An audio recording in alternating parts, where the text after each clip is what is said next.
Dear student, let's start our second chapter, which is motion in central field. So this will be our first lecture, belongs to chapter number 2. In this, first we will discuss what is central field, or it is also called as central force. So what are central force? It is basically a force which is said to be a central force if it is always directed towards or away from point, and its magnitude is function of distance from that fixed point. This means what?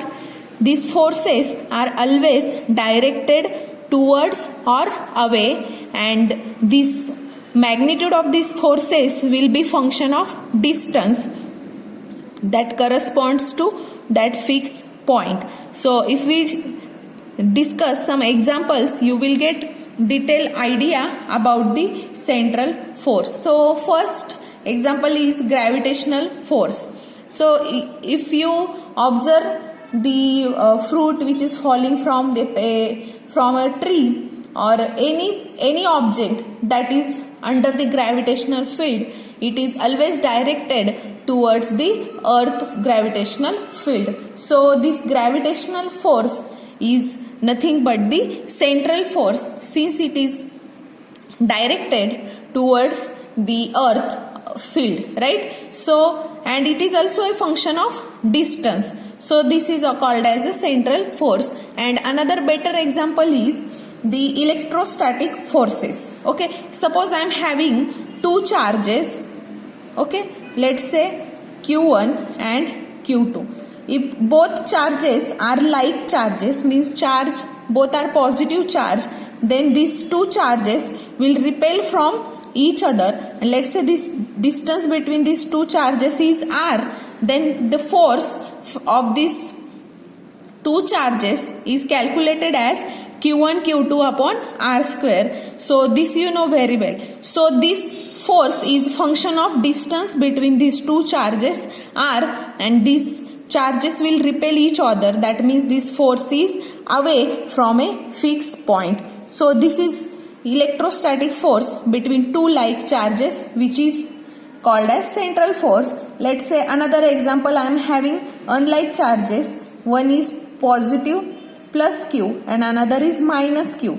Distance between these two charges is again r. So these two charges will attract each other. From the electrostatic knowledge, you know this, right?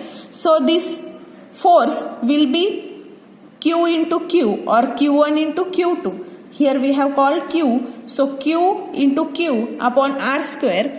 Since upon R square, that means this force is also function of R, that is function of distance. So these are the examples of the central forces. Okay. So this central force is nothing but the force between two interacting bodies which are always interact with each other. So at least we will need two objects, and further we can reduce this two body problem into a one body problem that we are going to discuss in the same chapter.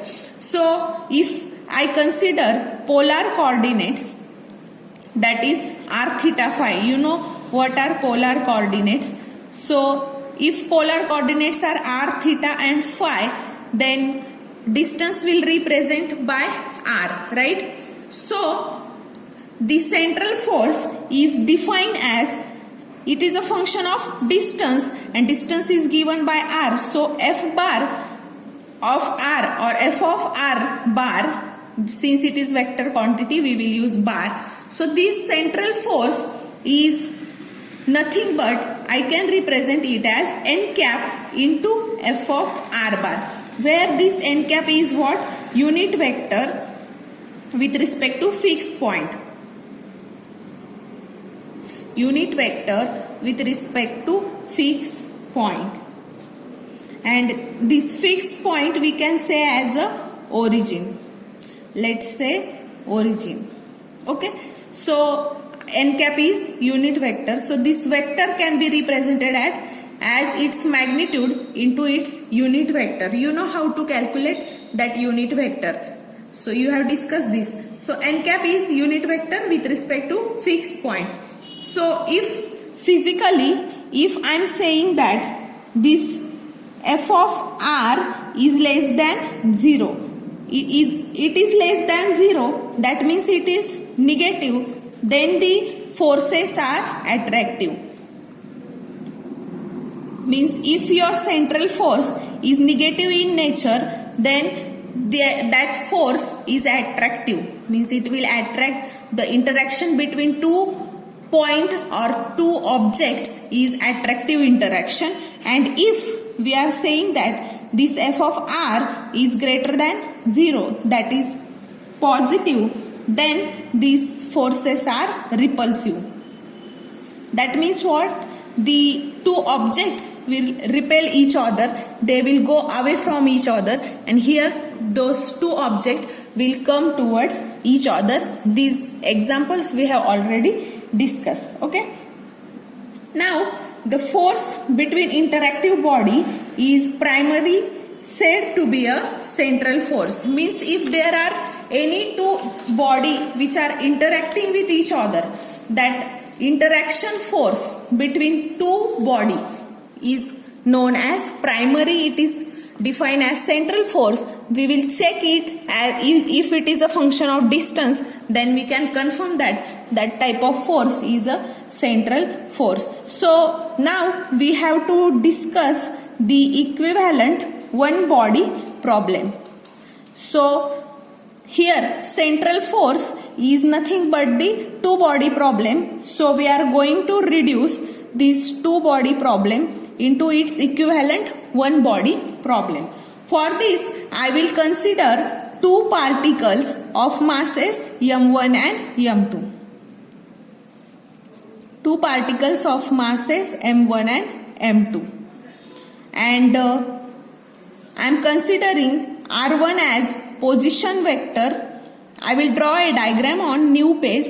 Here since I am having less space, I will go to new page. I will write some convention over here. You have to keep it in mind. So R1 is position vector of mass m1 with respect to origin. We will consider one origin also. When we will draw diagram, you will get detailed idea about it. Then second is a position vector. Then this is position vector of M2 with respect to origin. And then we will also calculate center of mass. Now we have discussed the position vector of center of mass in a previous chapter, right? You have that formula that we are going to use over here. So what we have considered? We have considered two masses which are named as M1 and let's say my second mass that I am going to take, which is located over here. And the distance between these two masses is overall separated by this distance r. So these two masses are separated by the r. So this distance between m1 and m2 is taken as r, and now we will consider r1 as a position vector of mass m1 and r2 as a position vector of mass m2 with respect to fixed origin. So we will consider a fixed origin. So let me consider origin over here. Let's say this is origin O. So we have considered the convention that position vector of m1 with respect to this origin O is r1 and position vector of m2 is r2. So let me draw these vectors. So this will be the position vectors of m1 and m2. So these are the two position vectors of mass m1 and m2, which are known as r1 bar and r2 bar. These quantities we are going to consider as a vector quantity since it is position vector. Since it is vector, we will use bar over a head of that letter.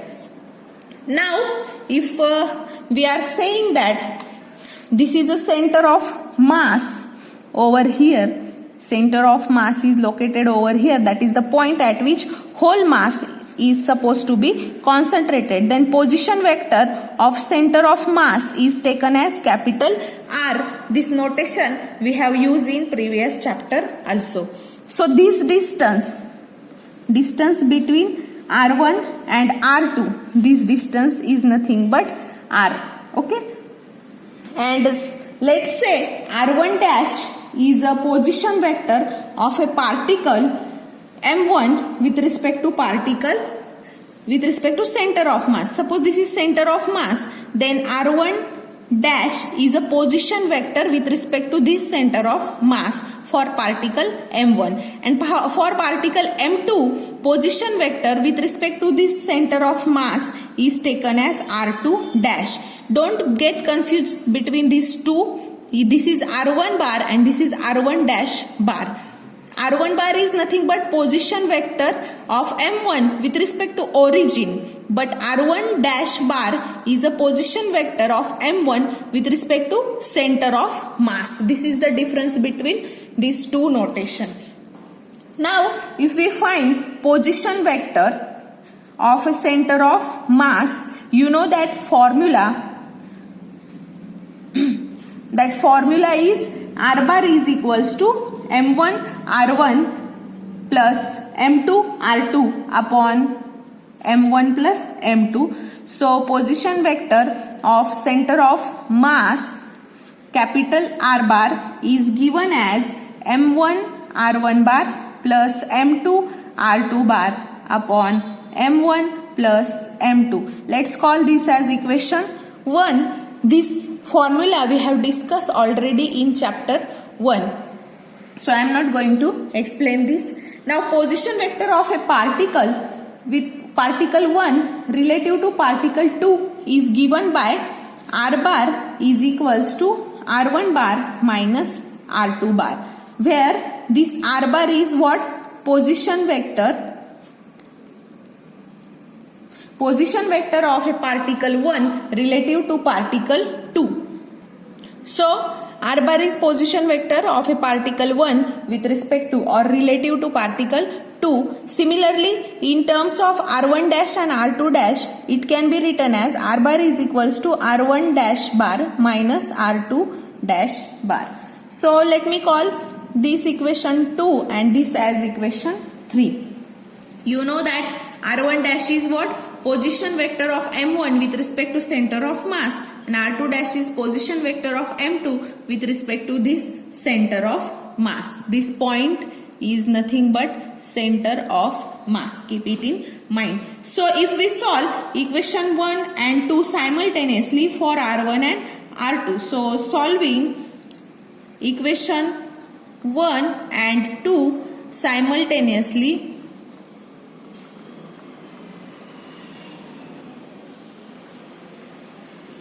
for R1 and R2. Now in book they have directly given the formula to calculate R1 in terms of R bar and R2 in terms of R bar. So we will do those steps for one case and another case that you have to do with yourself. Now we have to consider this equation 2. So equation 2 is nothing but R bar is equals to R1 bar minus R2 bar. So from this equation I can find R2 bar.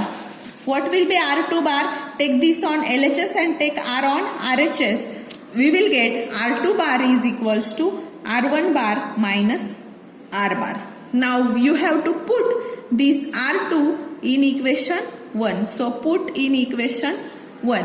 What you will get, instead of R2 you have to put this value. So you will get R bar is equals to M1 R1 bar plus M2 into what is now R2 R1 bar minus R bar upon M1 plus M2. Now you have to solve this mathematically. Multiply by M2 inside the bracket. You will get R bar is equals to M1 R1 bar plus M2 R1 bar minus M2 R bar upon M1 plus M2. Now if you observe these two terms, you can take R1 bar common from these two terms, right? So if we took R1 bar common, we will get R1 bar into M1 plus M2 minus M2 into R bar upon M1 plus M2. Now, if you separate this denominator, because here there are two terms, this is first term and this is second term. So you can separate the denominator as, for this term, this will be denominator, and again for these two. So we will get cancel these two terms and we will get R1 bar minus M2 upon M1 plus M2 into R bar. So from this equation you can find R1 bar, right? What will be R1 bar? This implies this is R bar. So R1 bar will be, take this term on LHS, you will get R plus M2 upon M1 plus M2 into R bar. Got it? So this, let me call this as equation number 4. So this is R1 bar. We have solved equation 1 and 2. We are solving it simultaneously. Now we got R1 bar in terms of R bar and capital R bar. Now we have to find R2 bar in this same way. So what you have to do? You have to do this procedure by your own self. So I will just tell what you have to do. Now from equation 2, R bar is equals to what? R1 bar minus R2 bar. You have to follow the same procedure again for R1 bar now. Now from this we will calculate R1 bar. So R1 bar will be R bar plus R2 bar, right? So put it again in 1. You have to follow same procedure. Now put this in equation 1. You will get R bar equals to M1. Now here instead of R1 you have to put R bar plus R2 bar plus M2 R2 bar upon M1 plus M2. Now you have to follow all these steps and you will get equation number 5, which will give R2 bar, that I am going to write directly over here. You have to solve this whole steps for this R1 bar. Okay, so by solving this you will get R2 bar as R2 bar is equals to R bar minus M1 upon M1 plus M2 into R bar. So this is now R2 bar.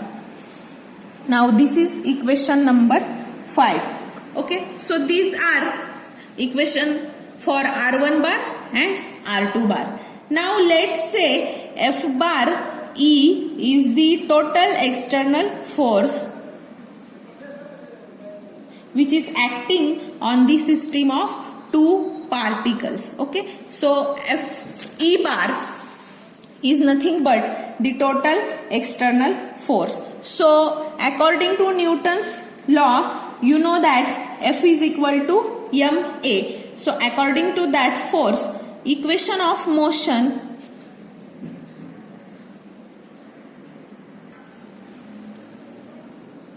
of two particles individually are, to find equation of motion from previous chapter, we will use our Newton's second law, that is F is equal to m into A. So according to this equation, this A can be written as d square r bar upon dt square. Now in our case, we are going to have two forces. One is external force and another is interaction force between those particles, that is also called as internal force. So we will have two forces between two particles. One will be Fe bar for particle 1, it will be F1 E bar, for particle 2 it will be F2 E bar, and interaction forces will be F1 2 I bar and F2 1 I bar. So for particle 1,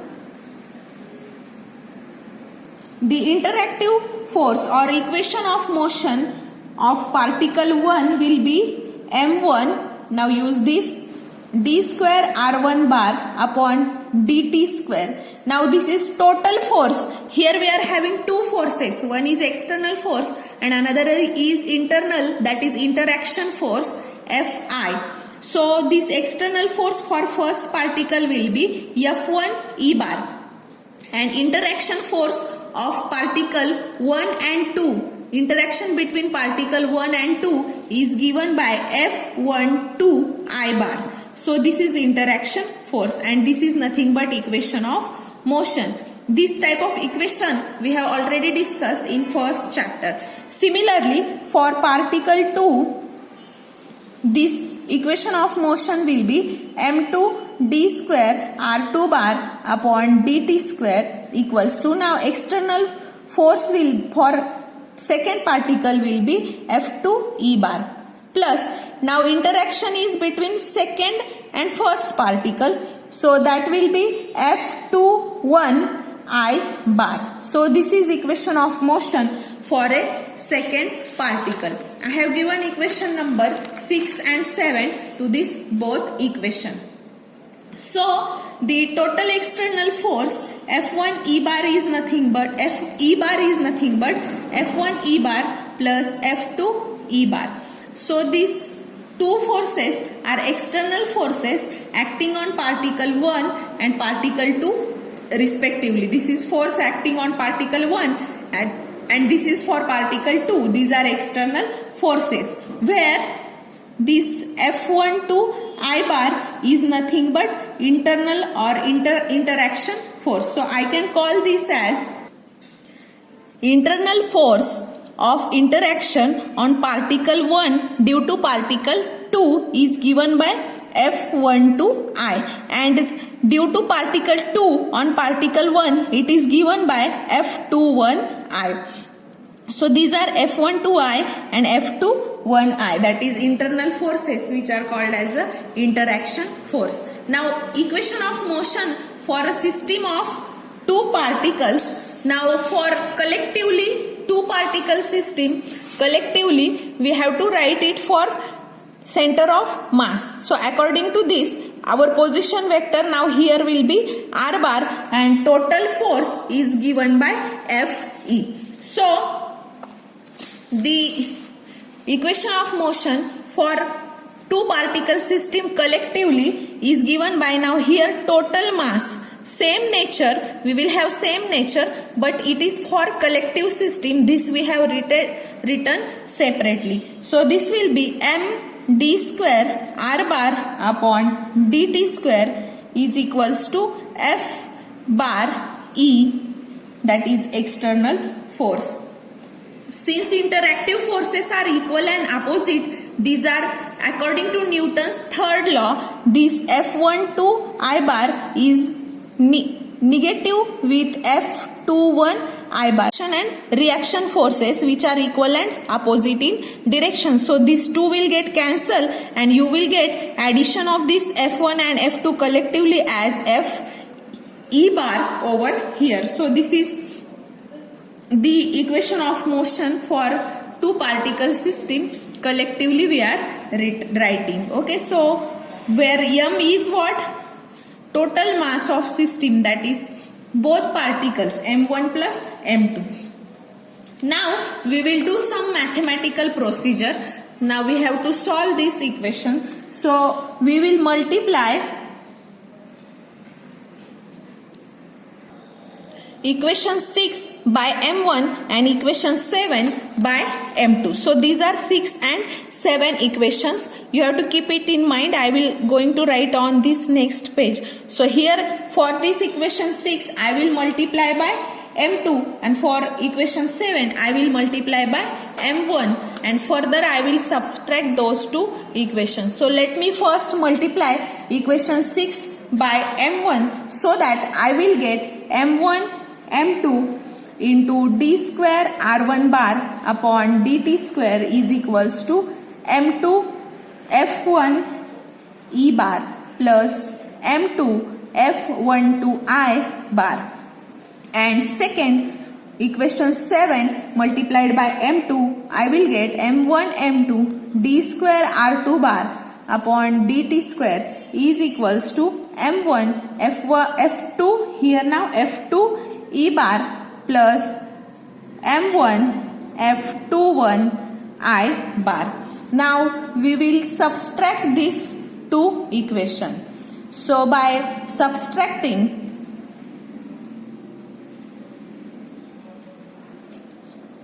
these two equation, what we will get? Now subtract these two equation, you will get, I am going to write directly, I will take these things common. So by subtraction we will get m1 m2, this differential also I am going to write it commonly, d square upon dt square of r1 bar minus r2 bar, and this will be equals to, now here this subtraction will be, I will write m2 f1 e bar plus m2 f12 I bar.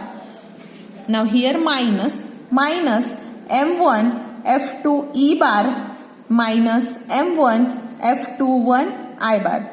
Okay, so this is subtraction. Now here what I will do, I will take this term, now this is f1 e bar and this is f2 e bar. I will take together this external force term. So I will get m1 m2 d square upon dt square. Now this subtraction is nothing but r bar, because this is what? Position vector with which is resultant. Okay, resultant of r1 bar minus r2 bar, which is taken as r bar. We will write it further. Here we will use r1 minus r2 itself.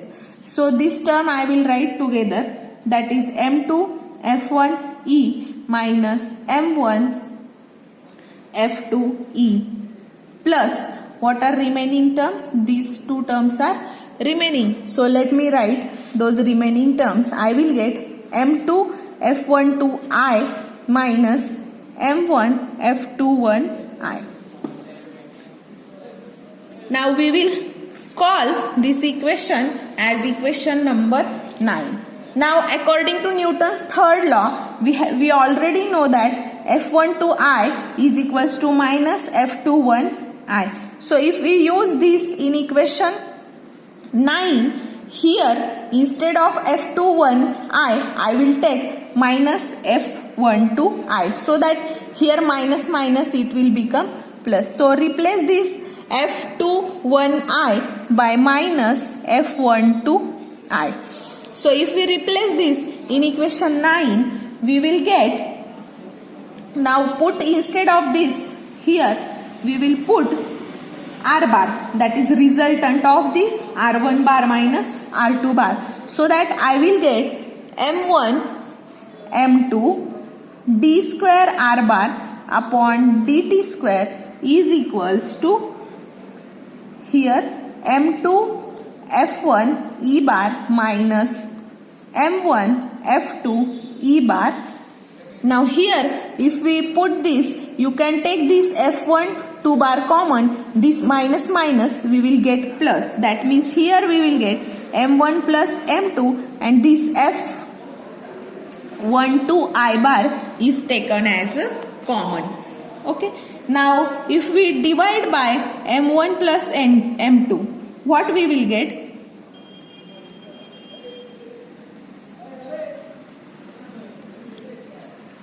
Divide by m1 plus m2. Let me call this as equation 10. So if we divide by m1 plus m2, what we will get? We will get m1 m2 upon m1 plus m2 d square r bar upon dt square is equals to m2 upon m1 plus m2 divided by m1 plus m2 to this equation minus m2 upon again m1 plus m2 into f2 e bar. Now this will get cancelled with m1 plus m2, only f12I will remain. So in this equation, Let me call this as equation 11. Now here we will define the reduced mass. So let's define reduced mass. So reduced mass is given by mu and it is defined as product of masses. It is the ratio of product of masses to the addition of those masses. So reduced mass is nothing but the ratio of product of those two masses to the addition of that two masses. So this is nothing but mu, or this can also be written as, if we took reciprocal, we will get m1 plus m2 upon m1 into m2, and there you can separate this denominator. You will get 1 by mu is equals to, by solving, simple steps are there, so I am not going to write. You will get 1 by m1 plus 1 by m2. So this is another definition. We will use this definition only. This is for your knowledge. So this is also one form of mu. Now we will put this in equation 11. So we will get, this is nothing but now mu. So we will get mu d square r bar upon dt square is equals to, now if you took m2 upon m1 plus m2, this means what? You have to take this m2 on LHS and take this denominator on LHS. That means you will get 1 by m1. So here what you are going to do, if you took, now keep here only m2 because our term is what? m2 upon m1 plus m2. This m1 is extra. That means you will get mu upon m1. So here I will get, instead of this, I can write mu into 1 upon m1. You got it? Just take this m1 on LHS. Here it is multiplied. You will get it over divide. So mu upon m1 into f1 e bar as it is, plus, now second, here we are having m2 upon m1 plus m2. So this m1 is extra. Take it on here. You will get mu upon, here it is m1. Sorry for this mistake. Make it correct. So this is m1. This is m1 from this step. This is mistake. Correct it. So here we will get mu. Now m1 upon this term. So take m2 here. That is mu upon m2. And remaining term is F2E plus F12I bar. Okay. So this is the conversion of 11.1 by substitution of mu. Now if you observe these two terms, you can take mu common from these two terms. So take mu common. Mu d square r bar upon dt square is equals to, I am taking mu common, so that I will get m1 f1 e bar plus 1 by m2 f2 e bar plus f12 I bar. So let me call this as equation number 12, and in this equation 12 we will use the Newton's law. So we will take two cases for this equation. So if no external force is acting on the system, if I am saying that no external force is acting on system, that means what? F1 e bar and F2 e bar both will be equal to 0. And if these two terms are equal to 0, that means this whole term will become 0, and equation of motion will be just mu d square r upon dt square equals to F12 I bar. So this will be the change in equation. This equation, if we take a case in which no external force is acting. Now we will take second case where the total external force F e bar, which will act on a system such that F1 and F2 are proportional to their masses of particle, and produce equal acceleration. So by considering that the F1 E bar and F2 E are the external forces which acts on a system such that this F1 and F2 are proportional to the masses of particle and which produce equal acceleration, then in book they have directly written as F1 E bar upon M1 is equal to F2 E bar upon M2. So by considering this, how this equation come, let me explain. So if I am saying F1 E bar, that is M1, now there are two forces, F2E and F1E. So corresponding masses are M1 and M2. Now here there is acceleration, but what they are saying that these forces are producing equal acceleration. So if acceleration is equal, there is no need to write A1 and A2. We will directly write it as A. Now here, if we took this M1 on LHS, take M2 on LHS, what you will get?